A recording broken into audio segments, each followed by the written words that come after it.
আমি যেটা বলতে চাই সেটা খুবই গোপনীয়, আর আপনাকেও কথা দিতে হবে আপনিও সেই কথার গোপনীয়তা বজায় রাখবেন। আসছে রহস্যে ঘেরা ডুয়ার্স মৌ রুই দাসের কলমে হন্টেড অডিও স্টেশনে খুব শিগগির। আমি মৌমিতা রইলাম একটি বিশেষ চরিত্রে।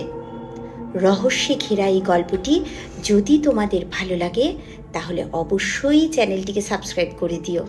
আর হ্যাঁ, পাশে যে বেল আইকনটা আছে সেটাকে ক্লিক করে দিতে ভুলো না। তাহলে কি হবে, তাহলে যখনই এই চ্যানেলে কোনো নতুন গল্প আসবে তোমাদের কাছে তার নোটিফিকেশন চলে যাবে। তাহলে খুব শিগগিরই এই চ্যানেলে আসছে রহস্যে ঘেরা ডুয়ার্স মৌ রুই দাসের কলমে। চ্যানেলের নাম আবার বলছি, হন্টেড অডিও স্টেশন।